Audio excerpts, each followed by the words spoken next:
Welcome student to the second session of torque analysis in rotational motion. We will continue with the more and more number of problems. तो आज की class शुरू करते हैं.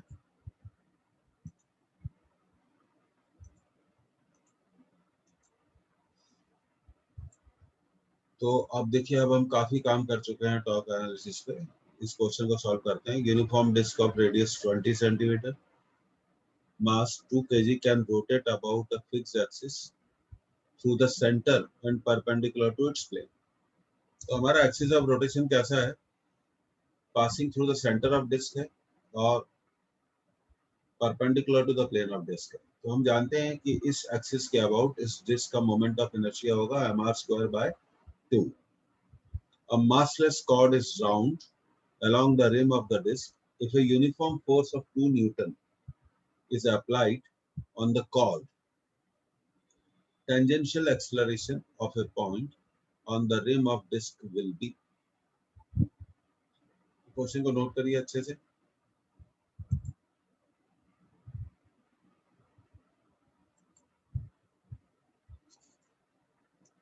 तो चलिए सबसे पहले एक रफ ड्रॉ करेंगे फिगर, फिर देखेंगे कि इसे कैसे किया जाएगा. ये हमारा डिस्क हो गया और डिस्क के साथ हम एक कॉर्ड अटैच कर रहे हैं. ये हमारी कॉर्ड हो गई.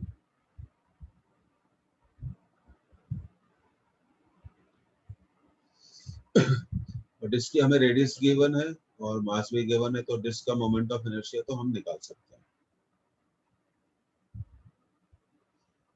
अब यहाँ पर हम एक फोर्स अप्लाई कर रहे हैं 2 न्यूटन का. तो चलिए उस फोर्स को भी देख लेते हैं. 2 न्यूटन के फोर्स को थोड़ा हम वर्कआउट करते हैं. हमारी फोर्स की वैल्यू है 2 न्यूटन.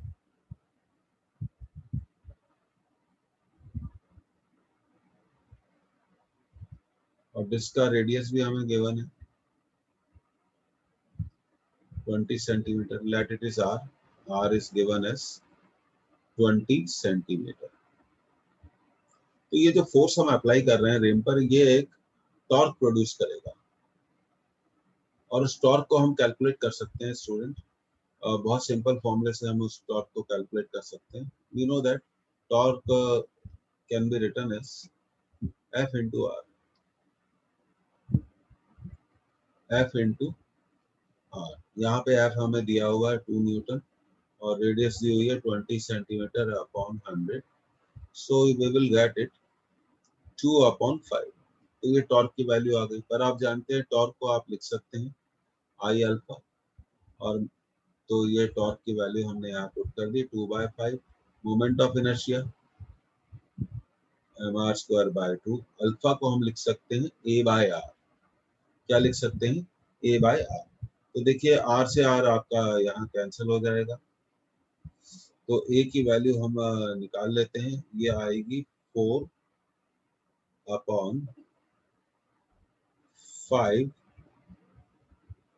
mr.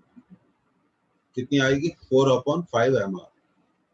अब हमें m भी मालूम है और r भी मालूम है, तो हम इसको कैलकुलेट कर सकते हैं. मास की वैल्यू रख देंगे 2 kg, रेडियस 20/100 सेंटीमीटर है ना, तो उसको मीटर में बदलना. अब 20 ने 100 को कैंसिल किया 5 टाइम्स, तो 5 इसको कैंसिल कर देगा. तो देखिए एक्सेलरेशन की वैल्यू आ जाएगी 2 मीटर पर second square. So this way this question is solved. I think now you understand a simple use of formula. फॉर्मूले का एक बहुत सिंपल यूज हमने यूज किया यहाँ पर और इसे सॉल्व किया. और पिछली क्लास जो अभी हमने ली थी प्रीवियस सेशन, उसमें हम टॉर्क और ये FR I अल्फा इन सब चीजों को डिस्कस कर चुके हैं और उस पर बेस्ड हमने क्वेश्चन भी सॉल्व किया है. तो स्टूडेंट को क्लास में रेगुलर रहना चाहिए. कैसे पास करेंगे? मुश्किल है.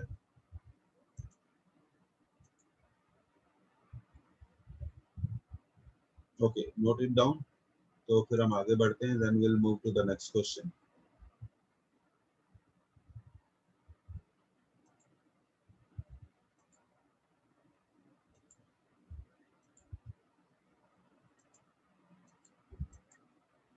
Okay, slide number 6. A door 1.6 meter wide requires a force of 1 Newton to be applied at the free end.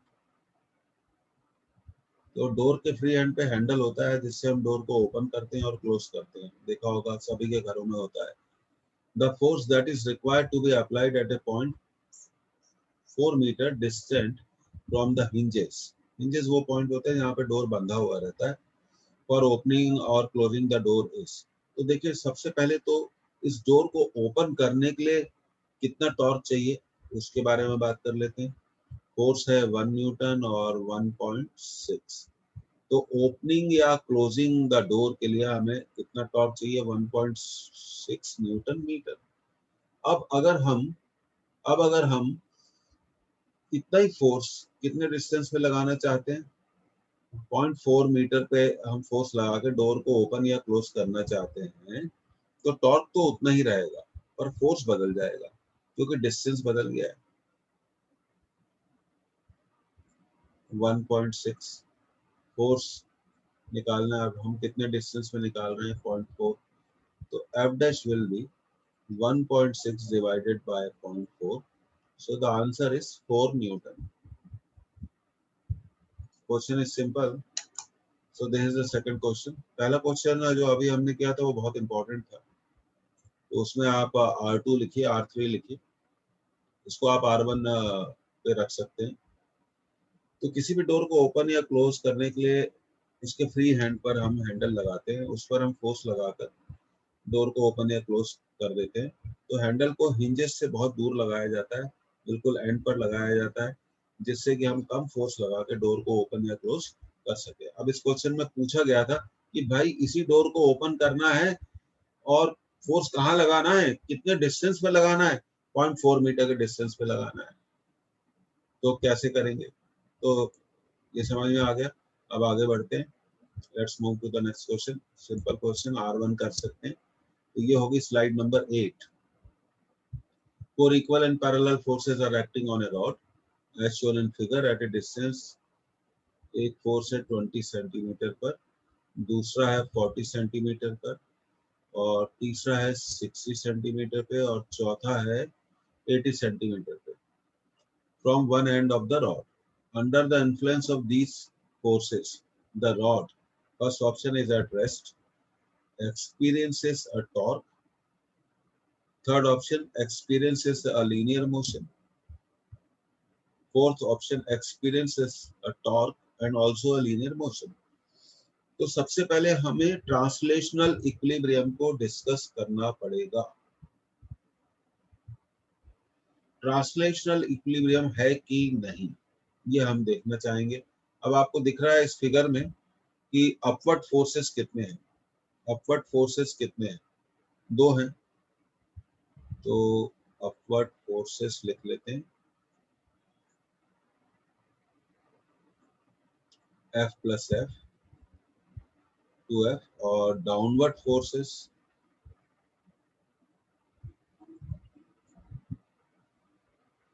भी 2F है. तो नेट फोर्स क्या हो गया 0.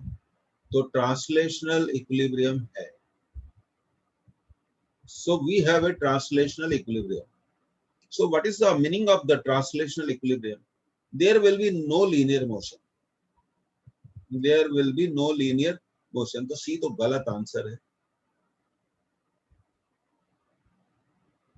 D भी गलत है क्योंकि D कहता है कि टॉर्क भी है और लीनियर मोशन भी है, क्योंकि नेट फोर्स 0 होने के कारण लीनियर मोशन नहीं होगा. अब एक्सपीरियंस है टॉर्क और नॉट, ये हमें देखना है. तो सबसे पहले आप पहले फोर्स पर आइए. अब एक काम करते हैं, हम इस फोर्स को नंबरिंग कर देते हैं. First, second, third and fourth. इन सभी फोर्सेस का हम पॉइंट ओ के अबाउट मोमेंट निकालते हैं. तो फर्स्ट फोर्स की पॉइंट ओ से डिस्टेंस है 20, और ये देखिए मैं खुद के लिए कर रहा हूँ, वो रॉड को कैसे रोटेट करेगा क्लॉकवाइज.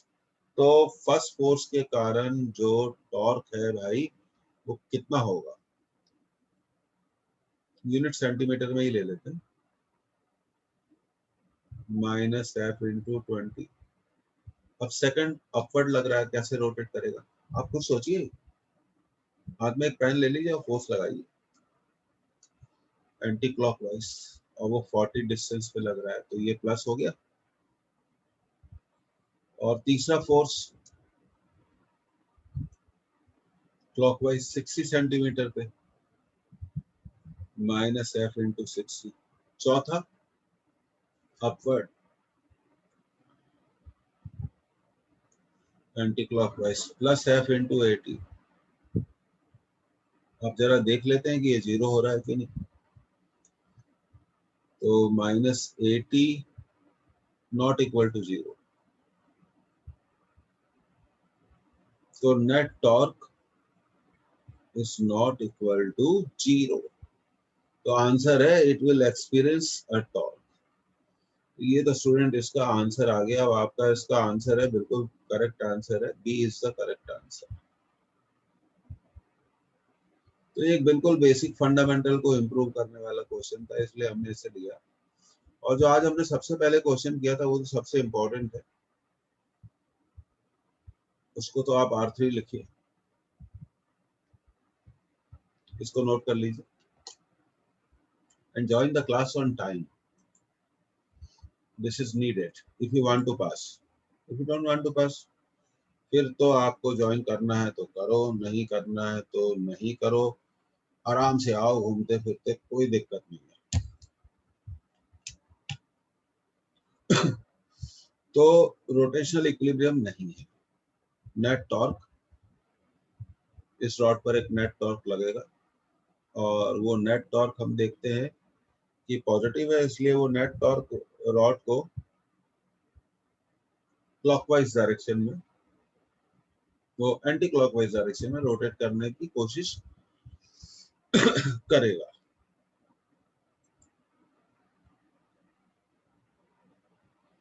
ज्यादा से ज्यादा क्वेश्चन सॉल्व करने हैं, इसलिए आपको क्लास टाइम पे आना पड़ेगा, हमें चाहिए ज्यादा time. Next, this is again R5 question. This is very good. A uniform disk with mass 2.4 kg and radius 20 centimeter mounted on a fixed horizontal axis.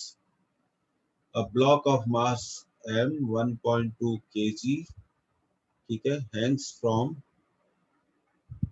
massless cord which is wrapped around the rim of disk. The tension in the cord is. बहुत बढ़िया question है। तो ये तो इसका मास हो गया m। अब फोर्सेस की बात कर लेते हैं। एक हो गया mg और ये हो गया टेंशन, और रेडियस ले लेते हैं r। तो ये जो टेंशन है ये एक टॉर्क प्रोड्यूस करेगा, जिसके कारण ये मास लोअर डाउन होगा और ये जो डिस्क है रोटेट होने शुरू हो जाएगी। तो सबसे पहले हमें टेंशन इन द कॉर्ड निकालना है, तो यहाँ पे हमें इक्वेशंस बनाने पड़ेंगे। तो मास के लिए इक्वेशन बना लेते हैं। तो मास के लिए इक्वेशन कैसे बनाएंगे?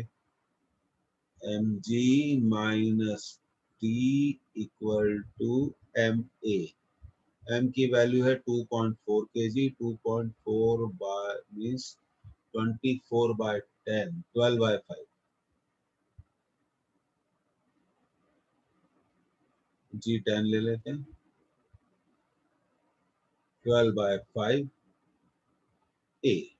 तो ये हो गया 2 टाइम्स। तो आपका पहला इक्वेशन तैयार हो गया, 24 minus T equal to 12 by 5 a। तो ये हम इसे पहला इक्वेशन लिख देते हैं। तो फर्स्ट इक्वेशन हमने बना लिया, 24 minus T equal to 12a by 5। अब टॉर्क का इक्वेशन बना लेते हैं। जैसा कि आप जानते हैं कि टॉर्क क्या होता है, आई अल्फा।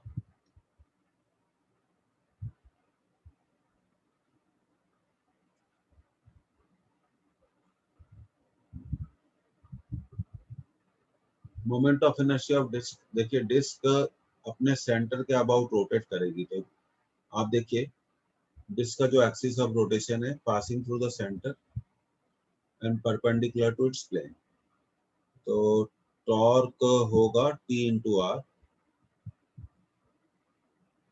ये हो जाएगा mr² by 2, moment of inertia लिखा। अल्फा को लिखा, ये देखिए जो अल्फा है आप उसको लिख सकते हैं a बाय आर, तो T इक्वल टू हो गया, अब देखिए r से r, एक r² r बार कैंसिल हो जाएगा, ये r से r कैंसिल हो जाएगा, तो T हो गया ma बाय 2,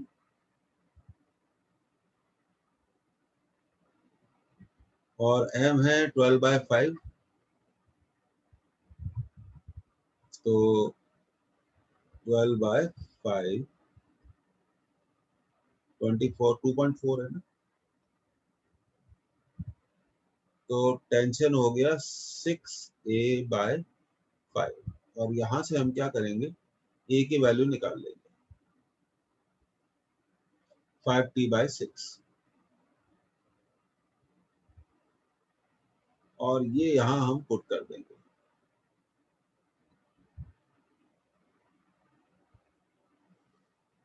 तो पुट करते हैं 24 माइनस टी, ए की वैल्यू हमने निकाल ली 5t/6,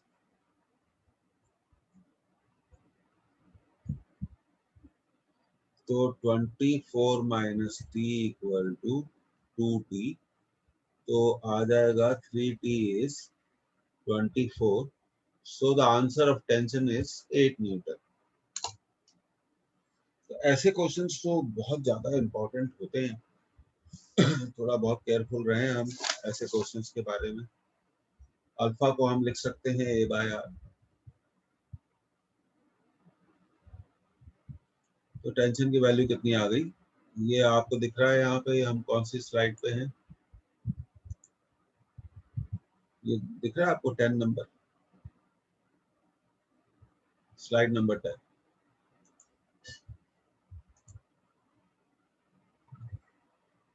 और बहुत सिंपल होते हैं ऐसे क्वेश्चंस करने के लिए, तो हम बहुत आसानी से उन्हें कर सकते हैं। आगे बढ़ते हैं स्टूडेंट,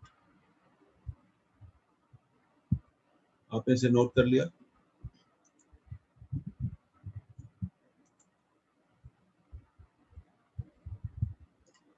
शुरू से बहुत सारे स्टूडेंट्स कंफ्यूजन में रहे, उनको क्लासेस ज्वाइन करनी चाहिए थी, कभी आते हैं कभी नहीं आते हैं, अब तो टाइम बचा नहीं है, शुरू से ये सब चीजों को ध्यान रखना चाहिए था, सिस्टमेटिक पढ़ना चाहिए था, शुरू से हाई स्कोरिंग की तरफ अपने आप को इंक्लाइन करना चाहिए था, नहीं किया।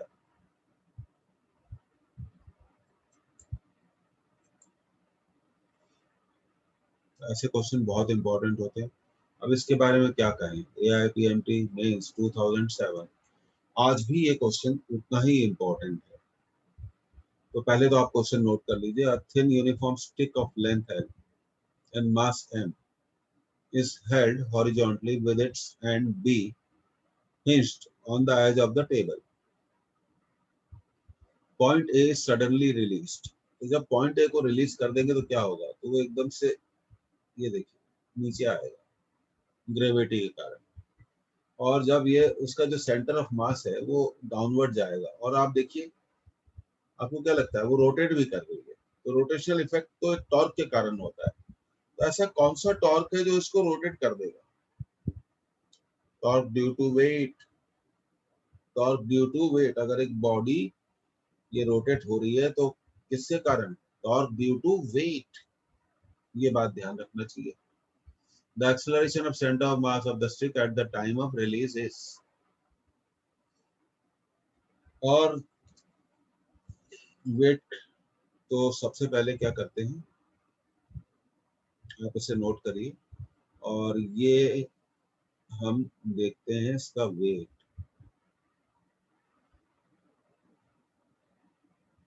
मिड पॉइंट पे एक्ट करेगा mg, और ये डिस्टेंस कितना हो जाएगा, L/2 हो जाएगा, ठीक है।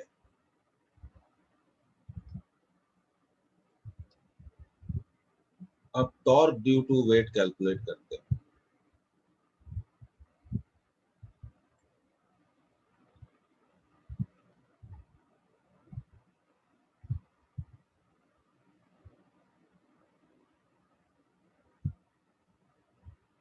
बी से mg into L/2।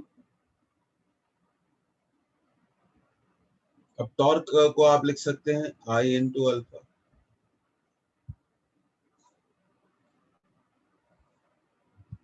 Alpha angular acceleration है।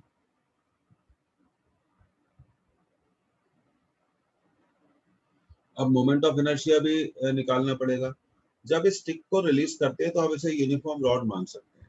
ये देखिए, it is rotating about it's one of and, अपने एक एंड के अबाउट रोटेट कर रही है ना।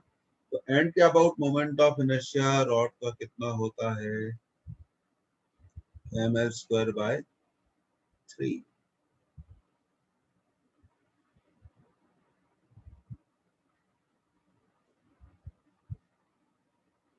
तो यहां से हमें एंगुलर एक्सेलरेशन मिल जाएगा।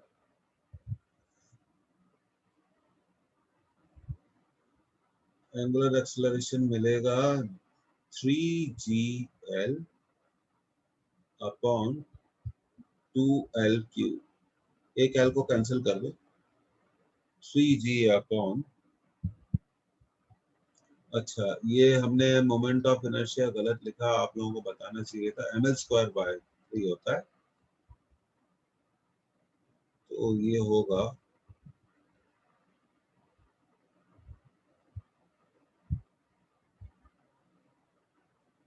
ओके। अब एल से एल को कैंसिल कर दें तो इसका आंसर है 3g/2l। तो कंसेप्ट को अब देखिए, यहाँ क्या कंसेप्ट थी, ये जो रॉड रोटेट हो रही है, it is rotating about it's and, अपने एंड के अबाउट रोटेट हो रही है।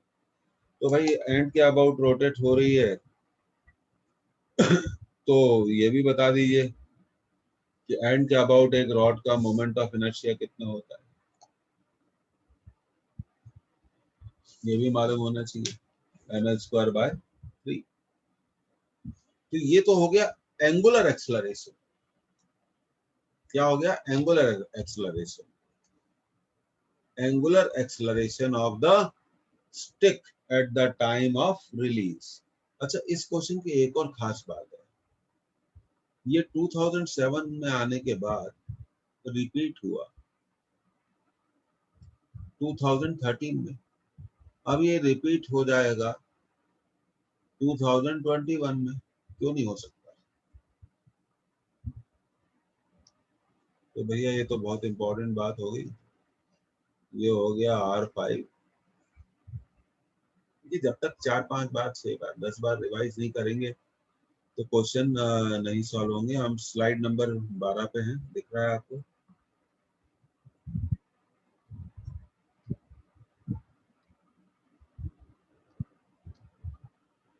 Okay, this is again a very, very good question.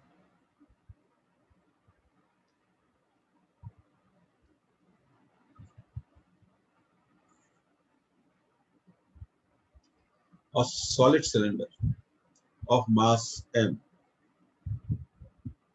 has a string wrapped several times around it. ऐसे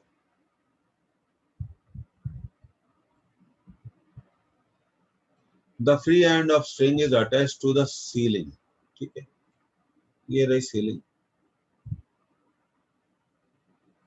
ये रहा फ्री एंड सीलिंग पे अटैच है, ये सीलिंग दिखाई गई है। And the cylinder is released from rest. Find the acceleration of cylinder and the tension in the string. बिल्कुल वैसा ही क्वेश्चन है जो हमने पहले किया था।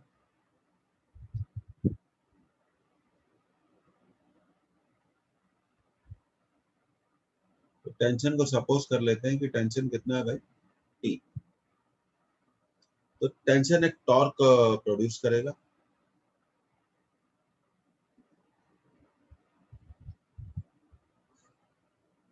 Torque due to T equal to T into R. तो टॉर्क को आप लिख सकते हैं टाउ, टी इंटू आर। ये तो हो गया हमारा पहला इक्वेशन। अब टॉर्क को आप लिख सकते हैं I into alpha T into R. I moment of inertia of cylinder है, तो देखिए सिलेंडर ऐसे रोटेट कर रहा है अपने ज्योमेट्रिकल एक्सिस के अबाउट, पहली बात। दूसरी बात, ये कैसा सिलेंडर है, हॉलो तो नहीं है, हॉलो नहीं है, सॉलिड है। तो आई को हम लिख सकते हैं एम आर स्क्वायर बाय 2।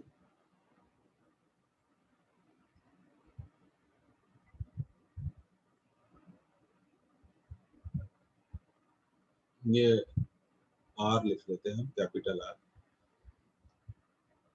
थोड़ा गलती हो जाएगी नहीं तो ये कैपिटल आर लिखेंगे।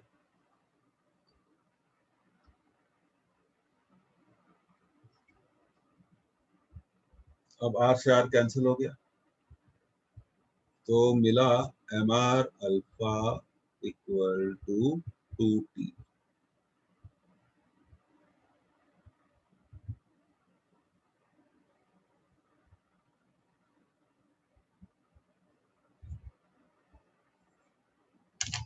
इतना आप नोट करिए। मास दिया हुआ है, रेडियस भी दी हुई है और वेट भी दिया हुआ है। अच्छा एक मिनट, सिलेंडर का मास भी एम है और जो हाँ सिलेंडर का मास भी एम है, ठीक है। M R alpha equal to 2। अब जो सिलेंडर है जिसपे हमने थ्रेड को रैप किया है वो कहाँ जा रहा है, नीचे जा रहा है। It is moving vertically downward. ऐसा कहना गलत है, हमें ऐसा कहना चाहिए कि वो जो सिलेंडर है उसका सेंटर ऑफ मास कहाँ आ रहा है। डेफिनेटली सेंटर ऑफ मास उसका कहाँ जाएगा, नीचे ही जाएगा। अब आप कहो तो मैं आपको एक डायग्राम बना के बता देता हूँ। ये देखिए सेंटर ऑफ मास ये नीचे आता जाएगा, है ना। तो सिलेंडर के सेंटर ऑफ मास के लिए भी तो हमें, क्योंकि centre of mass of cylinder is moving in which direction, downward direction, तो उसके मोशन के लिए भी तो इक्वेशन लिखना पड़ेगा।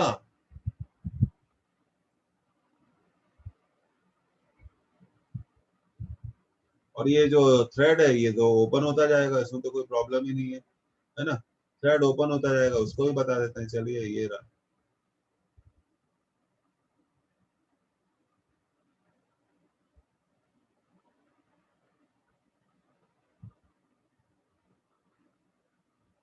Okay now it should be clear to you.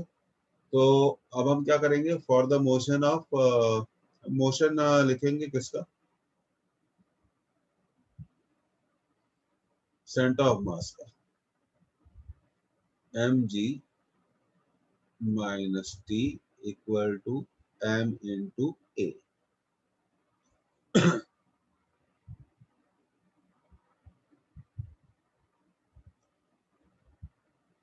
अच्छा अब ये हमारा सेकंड इक्वेशन आ गया। फर्स्ट इक्वेशन में हम एक काम करते हैं, देखिए थोड़ा प्रैक्टिस करने वाली बात है। अल्फा को लिख देते हैं ए बाय आर, ये थोड़ा ठीक होगा। तो आर से R cancel, M A equal to 2t, ये ठीक है। अब आप इसको ध्यान दीजिए, M A equal to 2t, तो इस एम ए को हम 2t लिख देते हैं, ठीक है।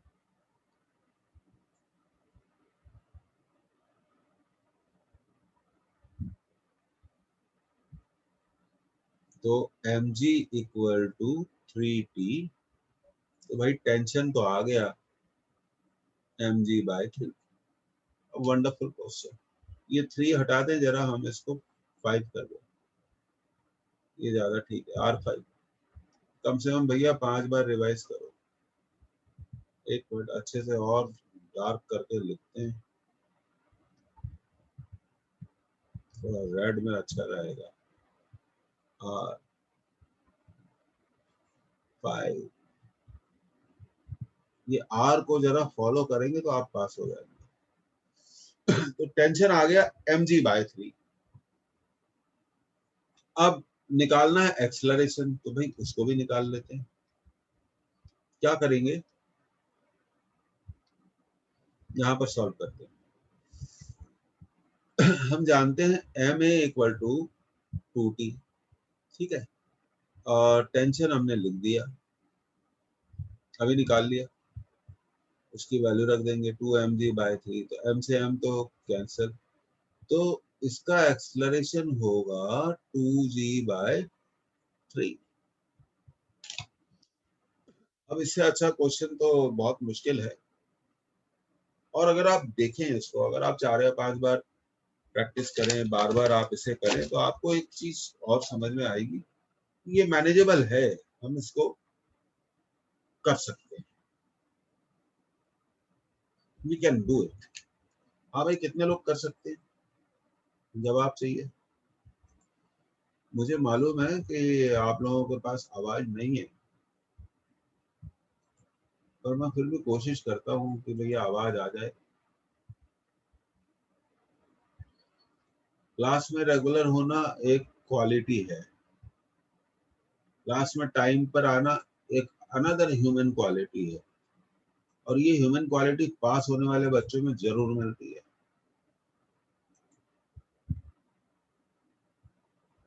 कैसा भी रीजन क्यों ना हो, कैसी भी सरकमस्टांसेस क्यों ना हो, एक पास होने वाला इंसान वो अपने टारगेट को, लक्ष्य को देखता है कि हाँ ये मेरा टारगेट है, ये मुझे करना है, तो कितनी उसके रास्ते में परेशानी आए, वो डटा हुआ रहता है और वो बिल्कुल कर जाता है।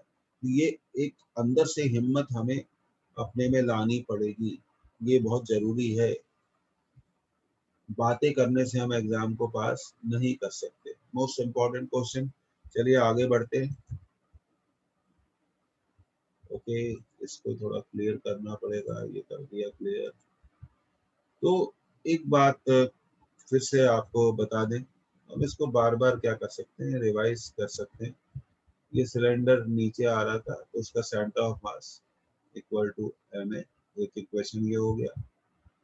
और टेंशन टॉर्क लगा रहा था, तो टेंशन कितना टॉर्क लगा रहा था, टी इंटू आर। टॉर्क को लिख सकते हैं आई अल्फा, सिलेंडर रोटेट हो रहा था, जैसे जैसे अनरैप होगा स्ट्रिंग वो रोटेट होगा, M R square by 2, alpha को लिख सकते हैं A by R, T into R, ऐसे बार बार रिवाइज करना है। तो ये बचेगा एम आर ए बाय 2, और इधर होगा टी इंटू आर, आर से R cancel, M A by 2 equal to T. तो ये लीजिए आपके दो इक्वेशन तैयार हो गए। अब टी की वैल्यू को हम यहाँ रख दें, M A by 2 equal to M A, तो ये इधर जाएगा, तो M G equal to 3ma/2 हो गया, m से m कैंसिल हो गया, तो एक्सलरेशन आ गया 2g/3। तो क्योंकि ma/2t है, तो t की वैल्यू हो जाएगी m into acceleration 2g/3 upon 2, तो t आ जाएगा mg/3। तो ये जो मैं आप ले कर रहा हूं, तो आप भी ऐसा कर सकते हैं, बार बार आप उसको लिख के प्रैक्टिस कर सकते हैं। अच्छा ऐसे होगा, माइंड में प्रोग्रामिंग करो, अच्छा ये ऐसी स्टेप है, ये ऐसा है, तो 2-3 बार करेंगे तो ट्रेनिंग ऑफ माइंड आती है, तभी सिलेक्शन होता है, ऐसे थोड़ी होता है। सारे जो आपके अपकमिंग लेक्चर्स हैं रोटेशनल मोशन के, उसमें ढेर सारे, बहुत सारे न्यूमेरिकल्स, बहुत सारे वेरिएशन पर बेस होंगे, और बहुत अच्छे तरीके से हम उसे कवर करने वाले हैं। क्लास को में रेगुलर रहिए, number 1।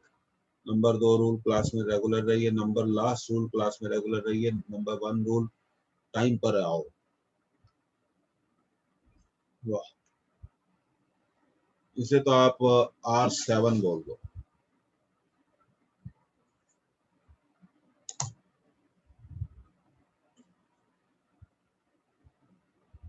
In the figure the blocks have unequal masses, ठीक है।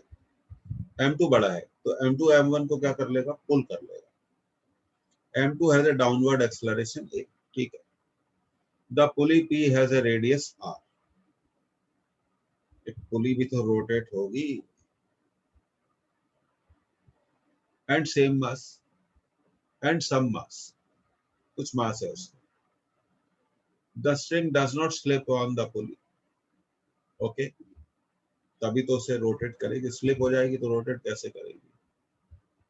Find the acceleration of block and angular acceleration of pulley. I is the moment of inertia of pulley. अब देखिए सबसे पहले फोर्स एनालिसिस। अब तक जो क्वेश्चंस थे उसमें एक ही स्ट्रिंग थी तो टेंशन, अब देखिए यहाँ पे क्योंकि पुली भी रोटेट कर रही है, फोर्स लग रहा है, तो यहाँ टेंशन अलग अलग होगा, T2 and this is T1। Point number 1, tension same नहीं होगा क्योंकि पुली रोटेट कर रही है, इसका मतलब पुली पर टॉर्क लग रहा है। अगर दोनों तरफ टेंशन सेम होता तो दोनों टॉर्क एक दूसरे को कैंसिल कर देते। तो टॉर्क ऑन द पुली, देखिए इक्वेशन कैसे बनते हैं।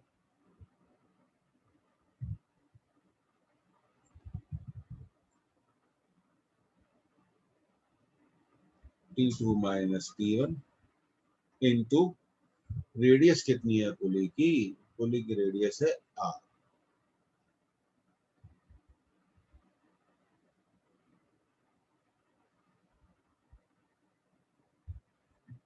सो this is our equation number 1। अच्छा, टॉर्क टाउ, टॉर्क होगा I alpha, T2 minus T1 upon into R।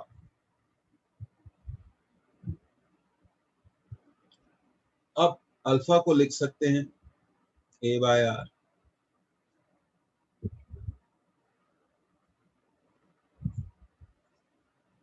तो हमारा इक्वेशन हो गया आई ए इक्वल टू T2, हम सॉल्व कर लेंगे, पहले इक्वेशन तो बना ले, T2 minus T1 are square, इसको हम लिख देते हैं इक्वेशन नंबर 1। अच्छे से नोट करिए और सीखिए, कम से कम 7 बार आप इसे रिवाइज करिए।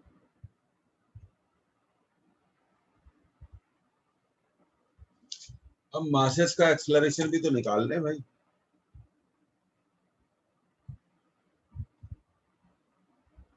वो तो हम निकाल सकते हैं, उसके लिए हमारे पास इक्वेशन है।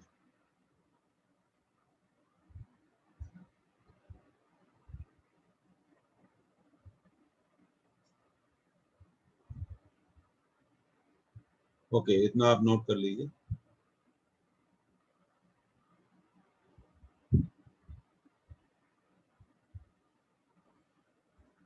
m2g minus T2 equal to m2a, ये सेकंड इक्वेशन। पहला इक्वेशन जो अभी हमने निकाला था उसको यहाँ लिख लेते हैं, I into A equal to T2 minus T1 into R square.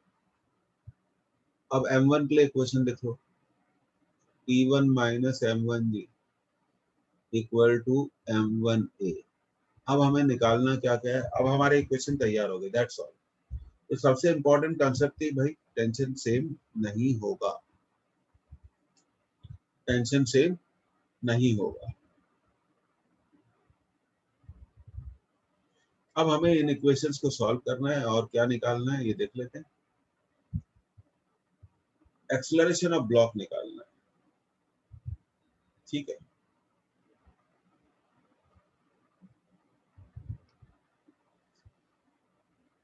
अब क्या करते हैं, एक काम करते हैं, थर्ड में से सेकंड को माइनस कर देते हैं, टेक्निक देखिएगा।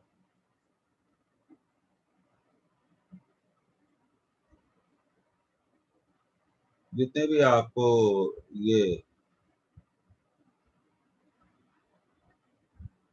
जो लीडिंग इंस्टीट्यूट्स हैं इंडिया में नीट के लिए, Chaitanya is one of them, Narayana 2, Aakash, Allen, ऐसा कहते हैं क्योंकि इनके रिजल्ट सबसे ज्यादा होते हैं। तो आपको इन सब के T2 ऐड नहीं करेंगे, ऐड कर देंगे। हाँ, एक मिनट, आपको ये क्वेश्चन मिल जाएगा। ऐड किया तो ये प्लस M2 हो जाएगा और ये माइनस C2 हो जाएगा। अब ऐड क्यों किया, स्टूडेंट पूछते हैं। तो भाई इसलिए ऐड किया कि अब आप इसको लिख सकते हैं M2G minus M1G, minus common ले लीजिए, T2 minus T1 equal to M1 minus M2 into A। Value दी जाएगी। अब ये दिख रहा है आपको, T2 माइनस T1 की ये वैल्यू यहां से निकाल लो, IA अपॉन R स्क्वायर, और यहां रख दो। टफ है लेकिन मैं क्या करूं, कराना पड़ेगा। IA by R square equal to M1 minus M2 into A। अब इसको इधर ट्रांसफर कर दो, M2 माइनस M1G। पहले तो मैंने सोचा था इसको मैं आपके क्लास करिकुलम में इंक्लूड नहीं करूं, पर मुझे लगता है ये सब सीखने वाली बातें हैं। अब इससे आप ए को क्या कर सकते हैं, कैलकुलेट कर सकते हैं, और जैसे ही आप ए की वैल्यू फर्स्ट इक्वेशन में रखेंगे, आई डू एग्री कि इतनी ज्यादा कॉम्प्लिकेशन 1 मिनट में नहीं आएगा, पर ये भी इसका टेक्निक मालूम होना जरूरी है, सीखना बहुत जरूरी है। तो ए तो आ गया, ए का आंसर भी बहुत बढ़िया है, M2 minus M1G upon M1 minus M2 plus IA by R square. और ए की वैल्यू फिर देखिए, अब T1 T2 निकालना है तो यहाँ पर ए की वैल्यू आपको रखनी पड़ेगी। तो मेन मुद्दा क्या है, इक्वेशंस।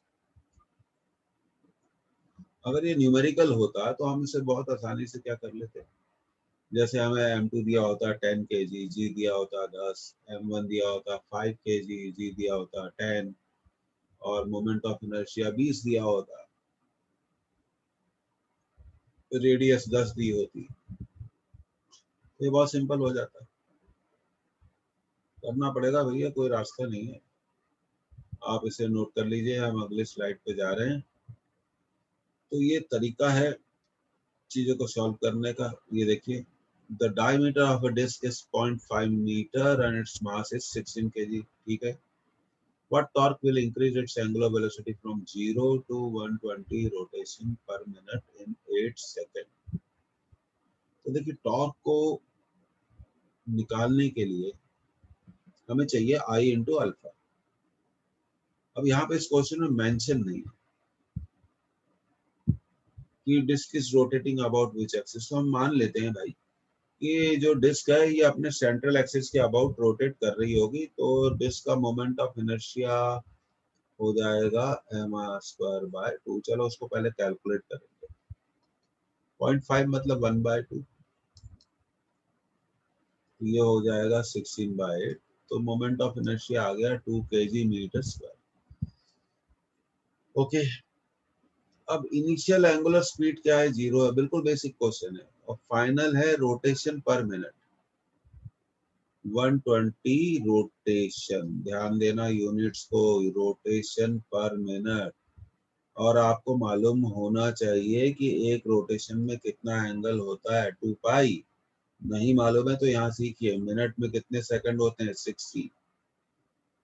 तो omega T will be 4 pi radian पर सेकंड। अब हम इक्वेशन यूज करेंगे, omega T equal to omega naught plus alpha T, ठीक है। ये तो हमें दिया हुआ है, ये तो हमें दिया हुआ है कितना, 4 पाई, ये दिया हुआ है 0, अल्फा निकाल लेंगे 8 सेकंड, ये हो गया 8 अल्फा। तो अल्फा की वैल्यू हो गई 4 पाई बाय 8, अल्फा की वैल्यू हो गई pi by 2।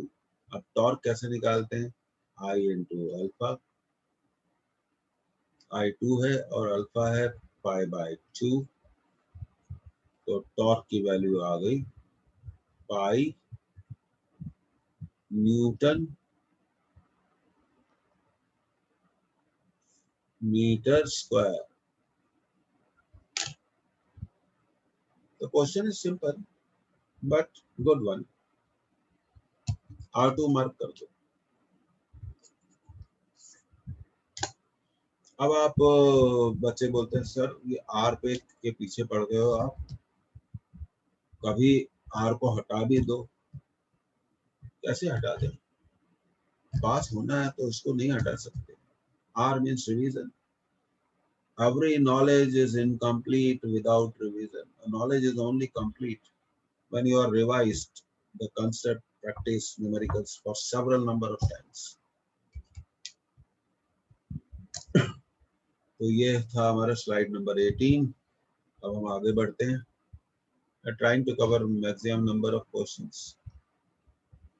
Oh, this is another neat examination question. A beautiful question, बहुत ही बढ़िया क्वेश्चन है. इक्विलेटरल ट्रायंगल, ठीक है, उसका सेंटर है वो F1. अब देखिए F1 का जो लाइन ऑफ एक्शन है ये हम जरा देख लेते हैं. AB, F2 का लाइन ऑफ एक्शन है BC. F3 का लाइन ऑफ एक्शन है AC. Represent three forces acting along the side AB, BC and AC respectively. Diagram बनाइए, क्वेश्चन लिखिए. If the total torque about O is 0, बहुत ही बढ़िया question. तो कुछ R तो बोलना पड़ेगा. R3. अब देखिए ऐसे सोचिए, F1 का मोमेंट हम निकाल रहे हैं अबाउट O. कैसे रोटेट करेगा? तो सबसे पहले नेट टॉर्क निकालना पड़ेगा.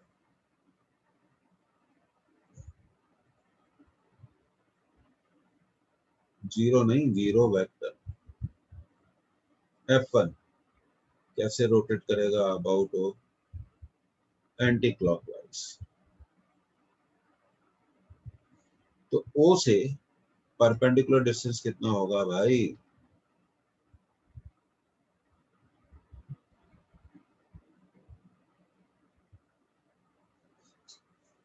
ये तो पिछली क्लासेस में हमने करा है.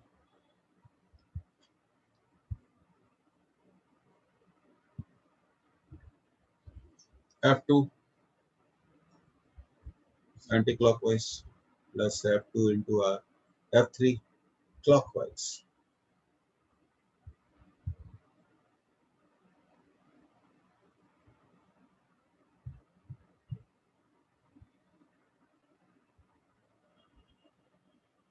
टू हो गया, फिर ये 3 होना चाहिए.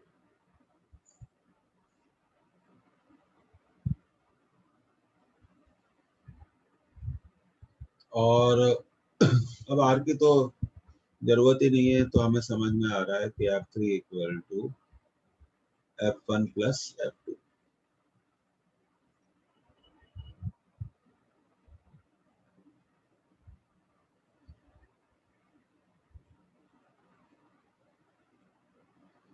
क्योंकि सेंटर सभी साइड से इक्वल डिस्टेंस पर होगा, और इस बारे में हम कई बार बात कर चुके हैं.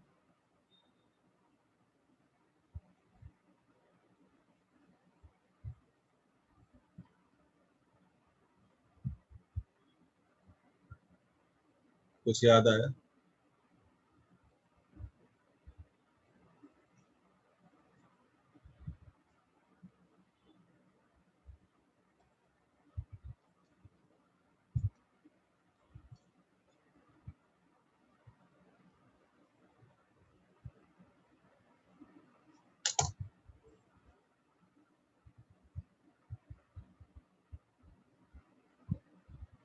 तो नीट का क्वेश्चन है, इसको आप अपने मटेरियल में देखेंगे. देखिएगा, आगे बढ़ते हैं. A solid cylinder of mass 50 kg and radius 0.5 meter is free to rotate about horizontal axis. ठीक है. A massless string is wound around the cylinder with one end attached to it and other hanging freely. Tension in the string required to produce an angular acceleration of 2 revolution. ये revolutions गड़बड़ मामला है। 2 revolutions पर second square, ये इसको radian में होना चाहिए। एक रिवॉल्यूशन में कितने रेडियन होते हैं? 2 पाई। तो भैया सबसे पहले तो क्या है, क्वेश्चन बाद में सॉल्व करेंगे, इसको जरा बदल लेते हैं। 2 इंटू 2 पाई रेडियन, नहीं तो बाद में गड़बड़ करेगा। 4 पाई रेडियन पर सेकंड स्क्वायर। अब ठीक है, अब कम से कम गलती नहीं होगी। अब सिलेंडर को ड्रॉ कर लेते हैं भाई।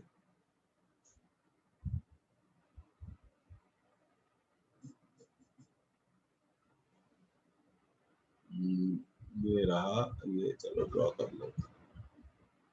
एक मिनट,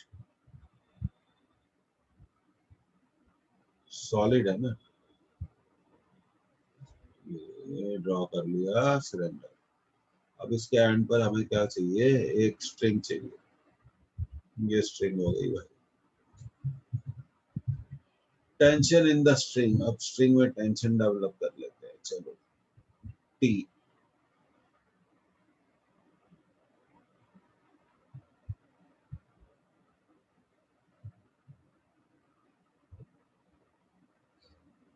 और रेडियस कितनी है?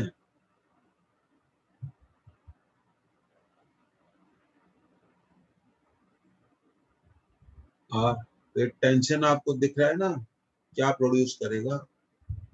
टॉर्क।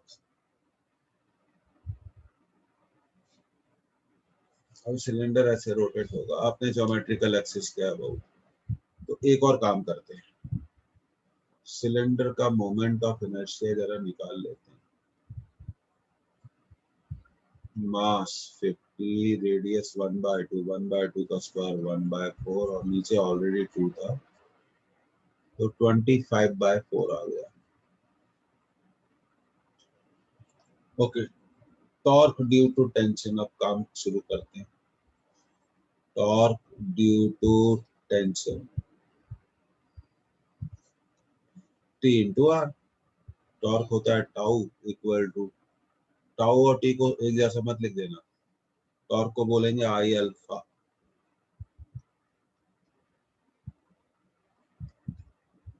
आई निकाल चुके हैं, 25/4। अल्फा को लिख देंगे A/R। नहीं, अल्फा तो दिया हुआ है हमें, A/R क्यों लिखेंगे? 4 पाई रेडियन पर सेकंड स्क्वायर। 4 पाई, रेडियस दी हुई है हाफ।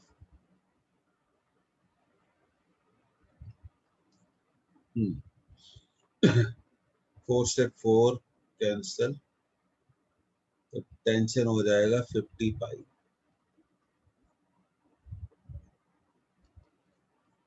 अब पाई होता है 3.14, तो मल्टीप्लाई करने पे टेंशन आ जाएगा 157 न्यूटन। तो ये चौथा आंसर स्टूडेंट हमें मिल गया।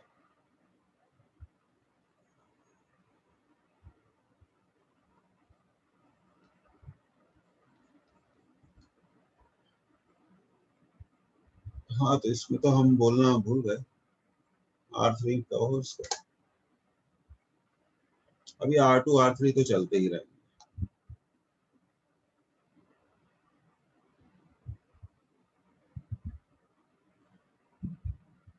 बहुत अच्छा question.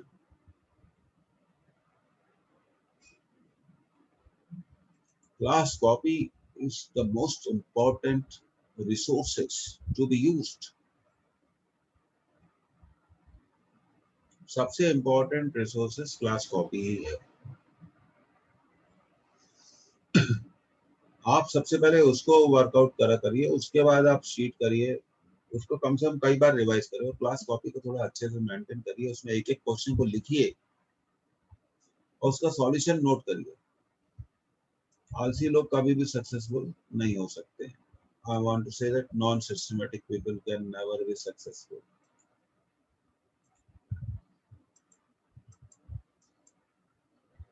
This question is good.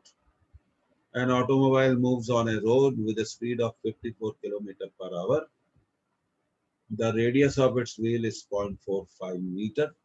ठीक है, moment of inertia of wheel about the axis of rotation is 3 kg metre square, ये भी ठीक है। if the vehicle is brought to rest in 15 seconds, तो टॉर्क उसे brought to rest करेगा, bring to rest. The magnitude of average torque transmitted by its brakes to wheel is, अब देखिए torque निकालना है आपको, तो टॉर्क का एक बिल्कुल बेसिक फॉर्मूला तो है हमारे पास,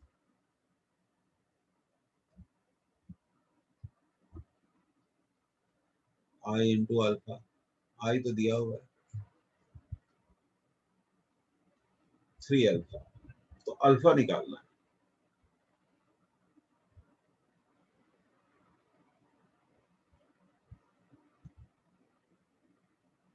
और 15 सेकंड में वो रेस्ट पे आ जाती है, ये भी दिया हुआ है।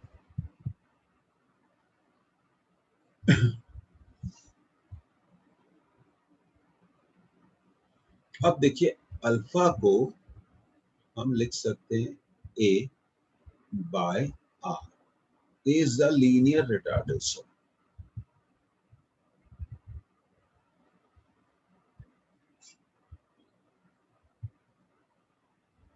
और आर भी दिया हुआ है 0.45, 45/100, तो टॉर्क हो गया 100 ऊपर चला जाएगा 100A/15, 5 से कैंसिल कर दीजिए 20A/3। अब ये सिर्फ लीनियर मोशन का क्वेश्चन बन गया। अब क्या करेंगे, v equal to U plus A T apply कर देंगे, टाइम तो दिया ही हुआ है हमें, ये रेस्ट पे आ गई, अभी स्पीड है 54, 5/18 से मल्टीप्लाई करा तो वो किसमें बदल गया, मीटर पर सेकंड में। रिटार्डेशन ए और टाइम कितना है 50।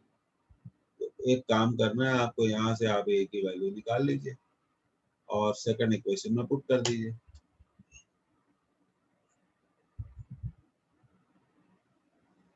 तो ए की वैल्यू 1 आएगी, तो टॉर्क होगा 20/3, 6 पॉइंट कुछ आना चाहिए। ये सेकंड आंसर आपका आ गया।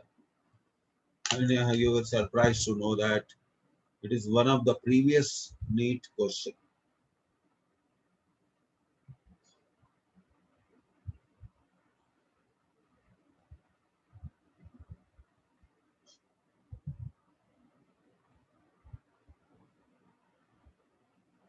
तो बहुत सिंपल है, ये आपको समझना चाहिए कैसे करा जाता है। तो we will continue with all such number of questions.